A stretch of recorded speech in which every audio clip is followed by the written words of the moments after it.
नमस्कार दोस्तों, आप सभी का स्वागत है हमारे YouTube चैनल इंग्लिश विज़ार्ड में। मेरा नाम है आदित्य धनराज।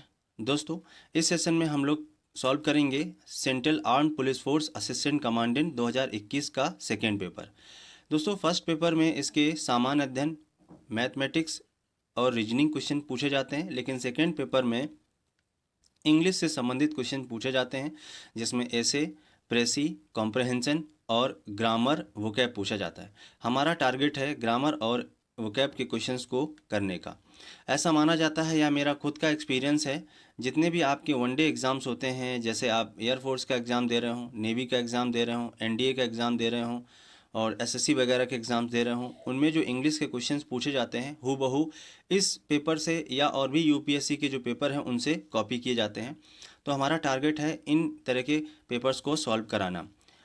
अगर ये वीडियो आपको अच्छा लगता है तो हमको कमेंट करके बताएं, इस सीरीज़ को हम आगे कंटिन्यू करेंगे।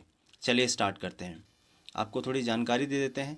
जैसा कि इसमें देखिए, पहला जो क्वेश्चन है इसमें ये लिखा होता है, ऐसे लिखना होता है 300 शब्दों का। अगर आपको किसी भी ऐसे पेपर की तैयारी करनी है जिसमें ऐसे लिखने को आते हैं, तो आप इन्हीं तरह के पेपर्स को सॉल्व करेंगे तो आपको हूबहू टॉपिक मिलेगा, आपके एग्ज़ाम्स के लिए बहुत अच्छा होगा। चलिए आगे बढ़ते हैं। इसका जो दूसरा क्वेश्चन पूछा जाता है वो एक या दो टॉपिक जो होते हैं उनमें से आपको उसके अगेंस्ट या उसके फेवर में आर्गूमेंट देने होते हैं। ये सेकेंड क्वेश्चन होता है। थर्ड क्वेश्चन जो होता है, इसमें 200 शब्दों का एक रिपोर्ट लिखना होता है, जैसे कि दिया गया oxygen cylinders crisis in Delhi या पोल वायलेंस इन वेस्ट बंगाल। इस तरह के रिपोर्ट्स लिखनी होती हैं।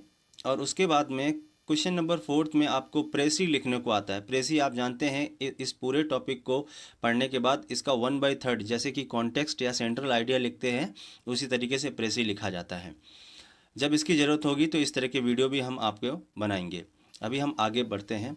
उसके बाद में पांचवा जो क्वेश्चन होगा वो आपका एक पैसेज आएगा। पैसेज को पढ़ के आपको, जैसे कि सामान्यतः हम लोग एग्ज़ाम्स में पैसेज को पढ़ के क्वेश्चंस को सॉल्व करते हैं, लेकिन इसमें डिस्क्रिप्टिव की वजह से ये लिखने को आता है।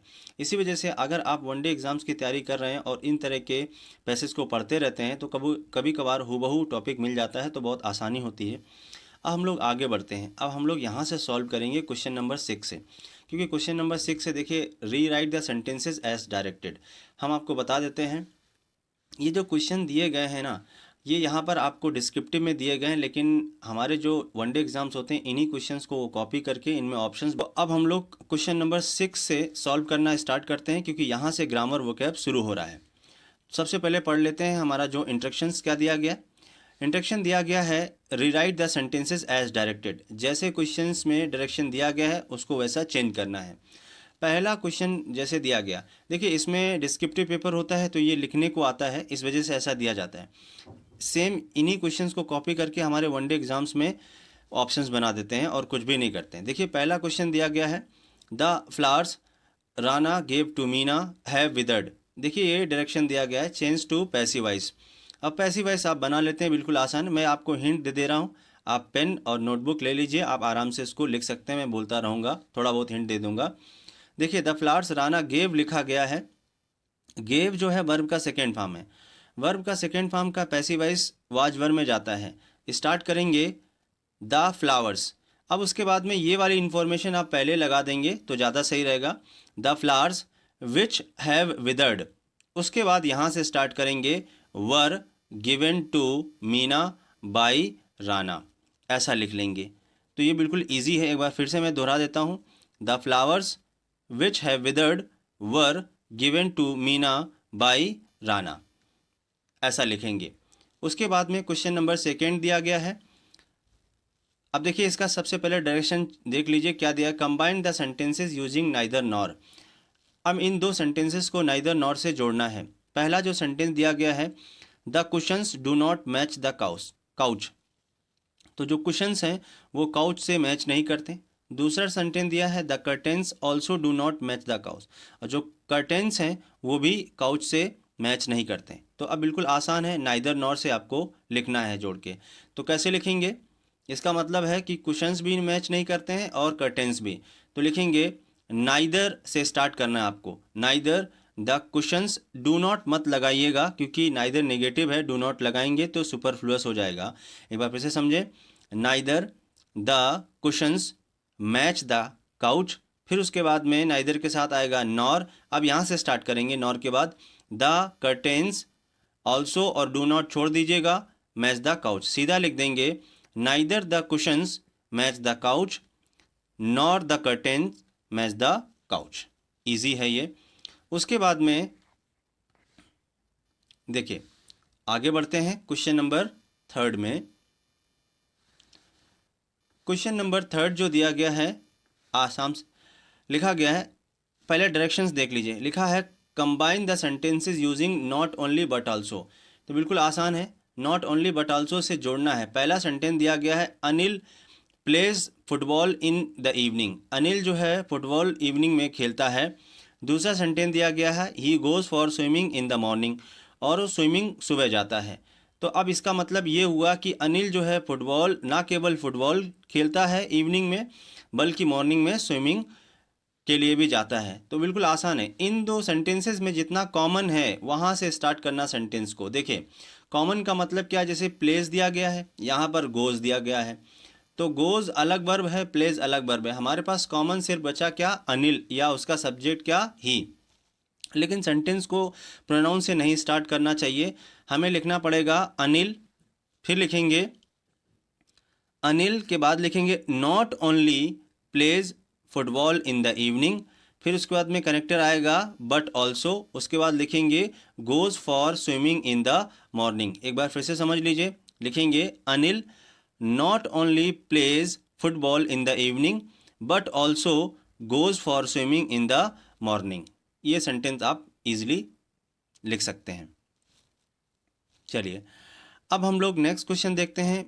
बिल्कुल सिंपल सा दिया गया है, can your mother not go in other car. Question mark दिया गया है, क्वेश्चन मार्क वाले सेंटेंस को अफर्मेटिव में चेंज करना है। अफर्मेटिव या नेगेटिव पूछा जा सकता है, तो बिल्कुल इजी है। ये इंटेरोगेटिव सेंटेंस दिया गया है, इंटेरोगेटिव सेंटेंस को आप अफर्मेटिव में चेंज करते हैं। तो लिखेंगे your mother can go in the other car. Easy है ये। नेगेटिव बनाना होता है तो नेगेटिव बना लीजिएगा, इसमें बताने की ज़रूरत नहीं है। देखिए बहुत आसान क्वेश्चन है। अब उसके बाद में क्वेश्चन नंबर फिफ्थ दिया गया है। फिफ्थ क्वेश्चन में भी देखिए लिखा गया है fill in the blank using a reflexive pronoun. Reflexive pronoun इस सेंटेंस में भरना है। किसका रिफ्लेक्सिव प्रोनाउन, ये जो सब्जेक्ट होता है ना यू, रिफ्लेक्सिव प्रोनाउन हमारे सेल्फ वाले होते हैं, जैसे आई का माई सेल्फ, यू का योर सेल्फ, वी का आर सेल्फ, ही का हिम सेल्फ। तो बिल्कुल आसान है, यू का योर सेल्फ होता है, तो लिखेंगे you never think of your self. Your self भर देंगे, रिफ्लेक्सिव प्रोनाउन जो सेल्फ वाले फॉर्म होते हैं। ओके चलिए आगे बढ़ते हैं।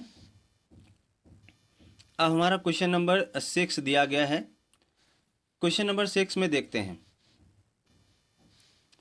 क्वेश्चन नंबर 6 में देखिए पहले से ही ब्लैंक दिया गया है, उसके बाद में डायरेक्शन देख लेते हैं। पहले लिखा है fill in the blank using the appropriate word because और वाइल।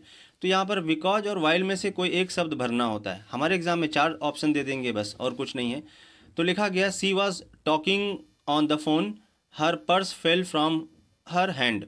जब वो फ़ोन पे बात कर रही थी तो उसका पर्स जो उसके हाथ से गिर गया नीचे। तो ये तो बिल्कुल आसान है। देखिए सी वॉज टॉकिंग, ये साइमल्टेनियस एक्शंस होता है। साइमल्टेनियस में हम लोग वाइल का यूज़ करते हैं, ना कि बिकॉज का। बिकॉज का use adverb clause of reason में किया जाता है। तो इस सेंटेंस को लिखेंगे while she was talking on the phone, जब वो फ़ोन पे बात कर रही थी। वैसे भी वाइल हमेशा कंटिन्यूटी लेता है, तो उसका पर्स उसके हाथ से गिर गया। बिल्कुल आसान है। क्वेश्चन नंबर 7 दिया गया है the godown is infested, space दिया है और माइस लिखा गया। ब्लैंक में हमें भरना है fill in the blank using preposition. Preposition भरना है। इन्फेस्टेड के साथ में कौन सा प्रीपोजिशन आता है, देखिए जब कोई चीज़ इन्फेस्ट हो जाती है, जैसे संक्रमण हो जाना, खासकर ऐसी चीज़ों में जैसे लोहे में जंग लग जाना, जैसे देखिए चूहे लग गए हैं गोडाउन में, अनाज वगैरह होगा, या दीमक लग जाना, ऐसा वो चीज़ को हम इन्फेस्ट कहते हैं। तो इन्फेस्टेड के साथ हमेशा विद का प्रीपोजिशन यूज़ किया जाता है। तो ये सेंटेंस में हो जाएगा the godown is infested with mice. तो अब ऑप्शंस में दे देगा तो विद, ऑन, एट, ऐसा कुछ दे देगा, बाई, तो आप आराम से भर देंगे, तो विद भरा जाएगा। उसके बाद में क्वेश्चन नंबर ये दिया गया है 8th। अब 8th में देखिए fill in the blank using the correct form of live. Live verb का यहाँ पर ब्लैंक की जगह पर भरना होगा। क्वेश्चन देखिए लिखा गया है आ ग्रेट पोइट एंड एसेइस्ट। आप इस क्वेश्चन को जानते होंगे। देखिए ये ग्रेट पोइट दिया गया, ये एसेइस्ट लिखा गया। एक ग्रेट पोइट है और एक एसेइस्ट, ये अलग अलग नहीं है, क्योंकि यहाँ पर सिर्फ एक ही आर्टिकल का यूज़ किया गया है। ये दोनों पर्सन एक ही व्यक्ति हैं, जो ग्रेट पोइट है वही एसेइस्ट भी है। तो ये दोनों एक ही व्यक्ति हैं और इनके साथ वर्ब सिंगुलर आएगा, तो लिव का सिंगुलर वाला जो फॉर्म होता है वो लिव्स लिखना चाहिए। तो a great poet and essayist lives in his house. Okay, उसके बाद में क्वेश्चन नंबर 9th दिया गया है you are requested not to plug the flowers. ये ऑलरेडी पैसिव वॉइस है सेंटेंस, इसी वजह से इन्होंने कहा है कि इस सेंटेंस का एक्टिव वॉइस बनाना है। बिल्कुल आसान है। जिसमें रिक्वेस्टेड शब्द यूज़ किया जाता है वो पैसिव वॉइस पहले से है, और ये आया कहाँ से होगा, जिसमें प्लीज़ शब्द यूज़ कर दिया गया होगा। प्लीज़ को ही तो हम रिक्वेस्टेड में चेंज करते हैं, तो इसमें इसका एक्टिव वॉइस हो जाएगा please don't plug the flowers. एक बार फिर से सुनिए, please don't plug the flowers. आप आराम से नोट कर सकते हैं। अब हम लोग आगे बढ़ते हैं। क्वेश्चन नंबर 9th के बाद में question number 10th number question में दिया गया है। देखिए लावण्य सेड टू पल्लवी। ये अच्छा इनडायरेक्ट स्पीच आपको चेंज करना है, ये आपकी डायरेक्ट स्पीच है, ये भी आप जानते हैं। अब यहाँ पर देखिए क्वेश्चन मार्क लिखा है, ये इंटेरोगेटिव सेंटेंस है। इंटेरोगेटिव सेंटेंस में हम लोग सेड टू को आस्क में चेंज करते हैं, और उसके बाद में यस और नो टाइप है तो इफ़ या वेदर से जोड़ते हैं, डब्ल्यू एच टाइप है तो डब्ल्यू एच टाइप से जोड़ते हैं। तो बिल्कुल आसान है। लिखेंगे लावण्य आस्क्ड पल्लवी, उसके बाद में हम लगाएंगे इफ़ एक कनेक्टर, उसके बाद में लिखेंगे प्रियंका, थर्ड पर्सन है, नो चेंज है, इफ़ प्रियंका। अब देखिए डिड वाला सेंटेंस है। डिड वाला जो सेंटेंस है ये पास्ट का इंडिफिनिट होता है। पास्ट का इंडिफिनिट का इनडायरेक्ट स्पीच पास्ट के परफेक्ट में जाता है। तो पास्ट के परफेक्ट में हेल्पिंग वर्ब होती है आपकी हैड। तो क्या लिखेंगे, इफ़ प्रियंका हैड। और खाना खाने के लिए भी यूज़ किया गया है हैव। हैव का भी थर्ड फॉर्म होता है हैड। तो लिखेंगे if Priyanka had had lunch with Shilpi. Easy है, आप बना लेंगे। अब देखिए आगे बढ़ते हैं। क्वेश्चन नंबर मतलब बी सेक्शन में देखिए, बी सेक्शन में आपको कुछ फ्रेजल वर्ब दी गई हैं।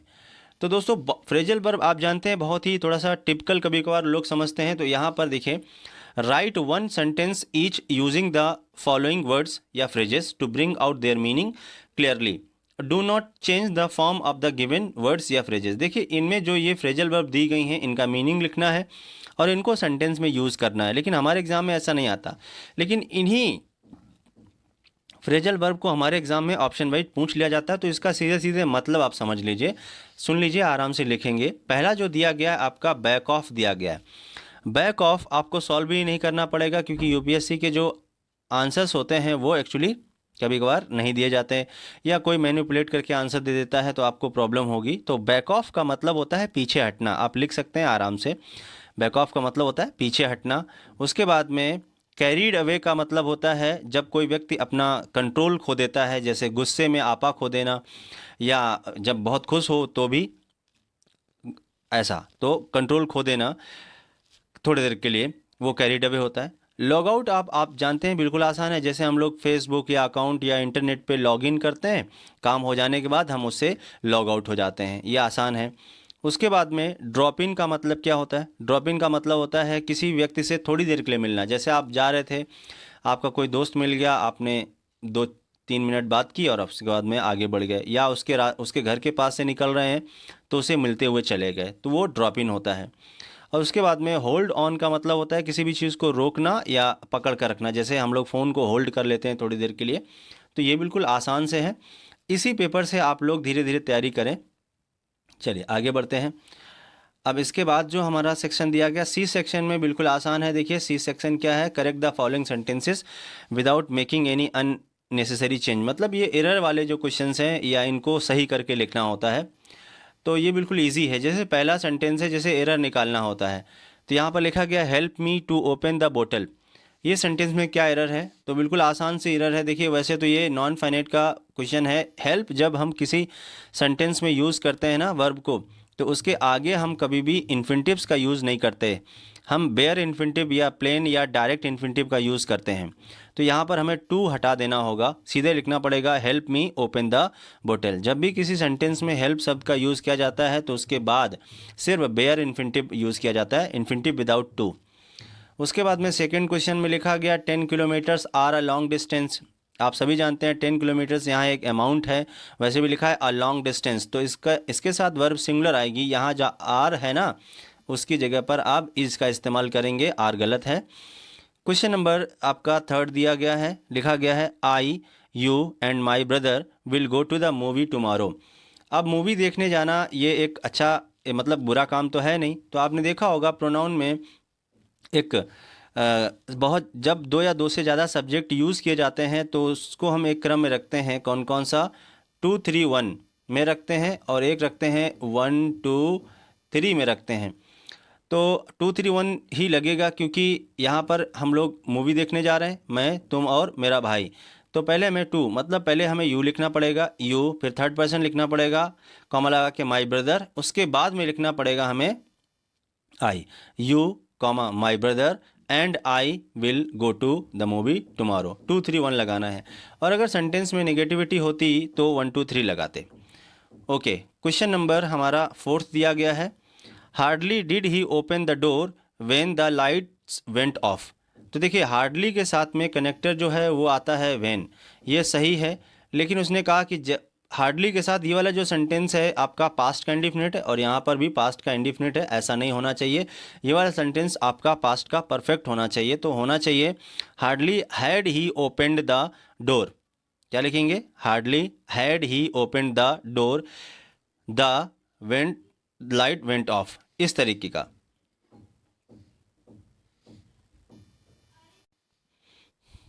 चलिए अब हमारा क्वेश्चन नंबर जो है आपका लास्ट क्वेश्चन है एरर का। लिखा गया the sister and the brother congratulated one another on their success. बिल्कुल आसान है। देखिए यहाँ पर एक सिस्टर सब्जेक्ट दिया गया और उसका भाई दिया गया है। दो लोग हैं, दो लोगों के लिए हम कभी भी वन अनदर का यूज़ नहीं करते, हमेशा हम ईच अदर का यूज़ करते हैं। दो लोगों के लिए ईच अदर का यूज़ किया जाता है, दो से ज़्यादा लोगों के लिए वन अनदर का यूज़ किया जाता है। जहाँ पर वन अनदर लिखा गया है उस जगह पर हमें ईच अदर लिखना होगा। तो दोस्तों आपने देखा कि ये पेपर हमारा जो है आता है, अब ये ख़त्म हो गया। वैसे तो इसमें 50 क्वेश्चंस होते हैं, लेकिन आप शुरू के जो क्वेश्चंस हैं उनको आप छोड़ देंगे। हमेशा क्वेश्चन नंबर कहाँ से स्टार्ट करेंगे? 6 से। और इसमें ग्रामर और वोकैब के क्वेश्चंस मिलेंगे जो कि बहुत इंपॉर्टेंट होते हैं हमारे एग्ज़ाम्स के लिए। वीडियो कैसा लगा कमेंट करके बताएं, और आगे इसको कंटिन्यू करना है इस जैसे पेपर्स को, वो भी कमेंट करके बताएं। अब हम लोग मिलेंगे नेक्स्ट पेपर में, इसी तरह के नेक्स्ट पेपर में। तब तक के लिए धन्यवाद।